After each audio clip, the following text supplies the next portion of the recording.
Hello नमस्कार, कैसे हो? आई होप कि सभी अच्छे होंगे। जैसा कि आपको सभी को पता है कि सैनिक स्कूल के एडमिशन के लिए जो प्रोसेस चला हुआ है उसमें अब जो प्रोसेस है वो कहाँ तक है। आज अपनी इस वीडियो में ये बात करने वाले हैं कि सैनिक स्कूल के अंदर जो एडमिशन का जो प्रोसेस है एनटीए ने किया है, उसके बाद जो काउंसलिंग का जो प्रोसेस है वो कंप्लीट होने जा रहा है।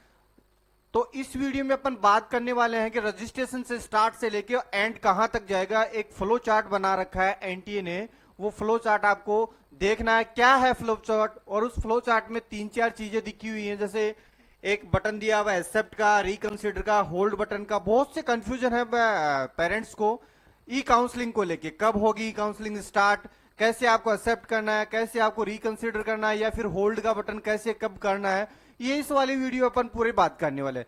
बात रहती है फ्लो चार्ट। फ्लो चार्ट का मतलब क्या है? एक ऐसा चार्ट बना हुआ है जिसमें एडमिशन के लिए जो फॉलोअप दे रखा है उसको फॉलो बता रखा है कि यहां से आपको ये करना है, इसके आगे आपको ये करना है। आज इस वीडियो में अपन ये बात करने का, अगर वीडियो आपको अच्छा लगे तो चैनल को सब्सक्राइब कर ले, बेल आइकन को दबा लेना ताकि समय समय पर ई काउंसलिंग को लेकर और राष्ट्रीय मिलिट्री स्कूल, राष्ट्रीय इंडियन मिलिट्री कॉलेज देहरादून और सैनिक स्कूल से रिलेटेड जितने भी न्यूज हैं हम आपको देते रहेंगे। बढ़ते हैं आगे। आज की वीडियो में सबसे बड़ी बात ये करने वाले हैं कि अभी जैसे कि आपको सभी को पता है करेक्शन विंडो क्लोज हो चुका है।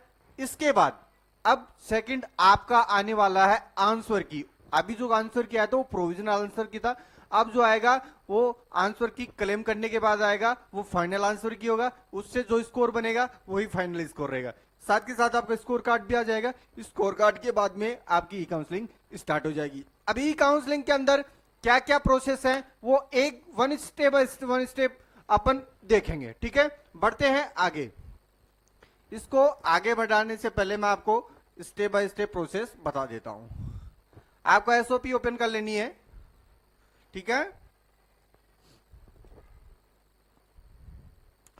और इसमें पेज नंबर 59, पेज नंबर 59 पे आपको आ जाना है। डायरेक्ट पेज नंबर 59 पे आपको एसओपी डाउनलोड की हुई है। किसी को एसओपी चाहिए तो वो AISS के ऊपर जाके एसओपी जारी करता है। ये है फ्लो चार्ट। फ्लो चार्ट क्या है वो मैं आपको स्टेप बाय स्टेप बताने वाला हूं। जैसा कि आपको यहां को सभी को पता है कि देखिए फ्लो चार्ट इनका दिया हुआ है। आपको सभी को पता है स्कोर कार्ड वगैरह जो आएंगे वो एनटीए की ऑफिसाइट पे, किस पे आएंगे? एनटीए की ऑफिशियल वेबसाइट के ऊपर आएंगे। और आपको ई काउंसलिंग कौन सी साइट पे करनी है मैं स्टार्ट में बता देता हूं। जो आएगा वो एनटीए की स्कोर कार्ड पे आएगा, सॉरी स्कोर कार्ड किस पे आएगा? एनटीए की पे आएगा। इसका एनटीए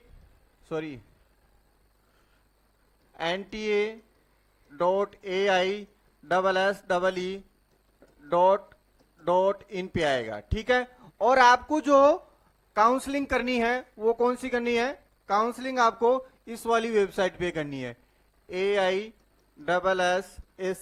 2025 के ऊपर, ठीक है। इस वाली वेबसाइट के ऊपर करनी है, ठीक है। ये लिख भी रखा है काउंसलिंग 2025। अब इसमें स्टार्ट से हर एक पॉइंट दिया हुआ है, एकदम बी खेर सब कुछ दिया हुआ है एनटीए ने। सबसे पहले आपका पेपर लगा, पेपर लगने के बाद ये वेबसाइट दिखी है www.paisa.ncogq.सैनिक स्कूल काउंसलिंग, ये वाला लिंक भी आप यहां से ले सकते हैं। सबसे पहले इन्होंने जैसे एग्जाम कंप्लीट हुआ उसके बाद इन्होंने रजिस्ट्रेशन करवाया। क्या करवाया? रजिस्ट्रेशन। वो क्या हुआ? वन टाइम दिखा रखा है इसमें, वन टाइम। अब क्या होगा? जिसने रजिस्ट्रेशन नहीं किया है, वो आगे ई काउंसलिंग में पार्ट नहीं बन सकता, ई काउंसलिंग का पार्ट नहीं बन सकता। सभी को पता है ई काउंसलिंग अगर रजिस्ट्रेशन किया है तो ही वो ई काउंसलिंग में भाग ले सकता है, ठीक है। इसके आगे का प्रोसेस नहीं होगा अगर आपने रजिस्ट्रेशन नहीं किया, क्योंकि रजिस्ट्रेशन अब कर भी नहीं सकता, ठीक है। इसके बाद उन्होंने करेक्शन विंडो दिया था। करेक्शन विंडो के लिए 9 to 12 उन्होंने दिया था, मई का ऑप्शन दिया था, ये भी हो गया है। अब क्या है? Declaration of result by NTA. अभी क्या करेगा? एनटीए रिजल्ट डिक्लेयर करेगा, वो ऑप्शन आएगा। इसके बाद क्या होगा? Prioritisation of school of candidate. अब आपको प्रायोरिटी के अंदर स्कूल कैंडिडेट जैसे ही रिजल्ट आएगा, देखिए इसमें सब कुछ दे रखा है, बी फेयर सब कुछ दे रखा है। देखो, no registration of candidate after closing the registration window, मतलब रजिस्ट्रेशन विंडो क्लोज होने के बाद आप रजिस्ट्रेशन नहीं कर सकते। बी क्लियर देखा हुआ है, एकदम क्लियर क्लियर लिखा हुआ है, समझ में आया। इधर इन्होंने करेक्शन विंडो में भी क्या लिखा, सब कुछ फेयर, मतलब इतना फेयर लिखा हुआ है कि कोई भी समझ सकता है easily. Details abandoned by the candidate would be consider as final choice और no abandoned would be consider at the later date during the ongoing counselling. मतलब ये है कि आपके जो डिटेल फाइनल किए गए हैं वही फाइनल मानी जाएंगी जब आप ड्यूरेशन के, मतलब उसके बाद कोई चेंजेस आप कर नहीं सकते, ठीक है। Candidate can be provided the list of the school post declaration on the result of NTA and period commencing of online counselling. Candidate post the provision, मतलब ये कहने का मतलब जब आपका रिजल्ट हो जाए और जो डेट दी हुई है उससे पहले आपको जो पहले क्या होता था कि सैनिक स्कूल की काउंसलिंग में आपको 10 चॉइस ओल्ड सैनिक स्कूल की देनी पड़ती थी और बाकी की 5 चॉइस आपको न्यू सैनिक स्कूल की दी थी, लेकिन इस बार अलग अलग दिया है। देखो कि जहां यहाँ इन्होंने दिया है ऑल ओवर इंडिया सैनिक 33 सैनिक स्कूल एंड न्यू का 41 would be visible in portal. School list would be in the alphabet order, जैसे ऊपर नीचे जिसके नाम है नाम के अकॉर्डिंग ऊपर नीचे दिया गया है, ठीक है। ये आपको इसके हिसाब से आपको इस बार आपको 33 प्लस 41 दोनों चॉइस से मिलेंगी। तो आपको एक बार बता देता हूं कि एक बार ही आपको चॉइस फिलिंग का ऑप्शन देंगे, क्योंकि हर बार पहले क्या था, हर किसी राउंड में, जैसे राउंड 3 में, राउंड 4 के अंदर आप चॉइस को ऊपर नीचे कर सकते थे या फिर जैसा भी था वो ऊपर नीचे कर सकते थे, लेकिन इस बार इन्होंने एक ही बार चॉइस का ऑप्शन दिया है, उसके बाद आप चॉइस चेंज नहीं कर सकते। तो सोच समझ के मैं नेक्स्ट वीडियो लेके लिए आऊंगा आपको कि चॉइस कैसे करनी है। नेक्स्ट वीडियो इसी के ऊपर बनाएगा आपने, ठीक है।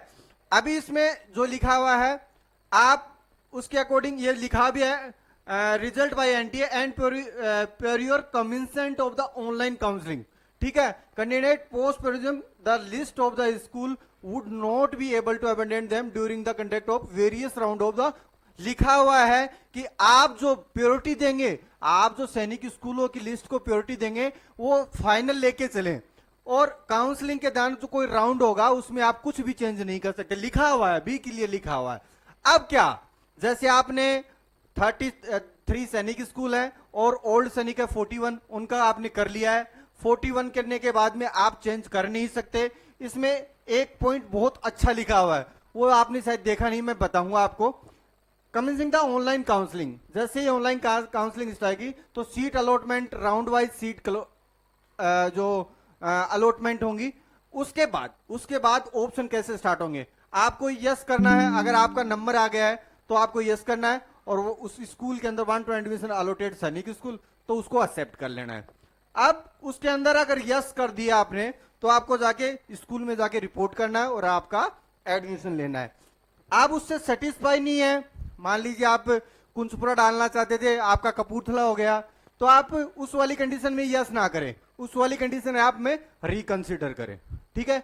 रिकंसिडर वाली कंडीशन में इन्होंने देखो रिकंसिडर वाली कंडीशन में इन्होंने एक पॉइंट दिया था,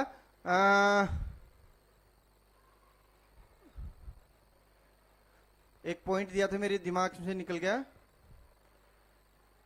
हाँ ये दे रखा, देखो रिकंसिडर वाली में not satisfied with the allotted school, तो इसको आपको रिकंसिडर करना है, ठीक है। तीसरा कंडीशन क्या है, hold and continue. Hold and continue का क्या मतलब है, एक बच्चे का मेरे पास में पेरेंट्स का था कि सर जैसे हमने होल्ड एंड कंटिन्यू कर दिया, हमने स्कूल ले भी लिया और स्कूल में प्रायोरिटी के ऊपर फीस भी जमा करवा दिया, उसका क्या, तो क्या नेक्स्ट में अगर कोई स्कूल मिल गया तो आपको बता दूं, आपको स्कूल मिलेगा तो उसके नीचे का मिलेगा ना कि ऊपर का। इसमें लिख रखा है, देखो report are allotted and mandatory complete admission formalities, higher priority school would be offered in the substitute round of the counselling. ये लिख रखा है कि इसमें हायर प्रायोरिटी वाला जो priority school would be offered, जो मतलब बच्चे को मान लीजिए 10 चॉइस की उनमें 10 में ऊपर वाले में ही मतलब उसको सब्स्टिट्यूट के आधार पे मिलेगा। जैसे यहाँ कुंजपुरा मिल गया और 10 चॉइसों के अंदर भी कपूरथला है तो कपूरथला ही मिलेगा, इस चीज का स्पेशल ध्यान रखना। एक क्वेश्चन था कि सर अगर फीस जमा करा देंगे, फीस नॉन रिफंडेबल होती है, फीस वापस नहीं होगी, किसी भी कंडीशन में फीस वापस नहीं होगी। अगर नया रूल आ जाता है उसका मुझे मालूम नहीं। ठीक है, रिकंसिडर के बाद में ये करना है। होल्ड एंड कंटिन्यू का क्या मतलब है, फिर बता रहा हूं।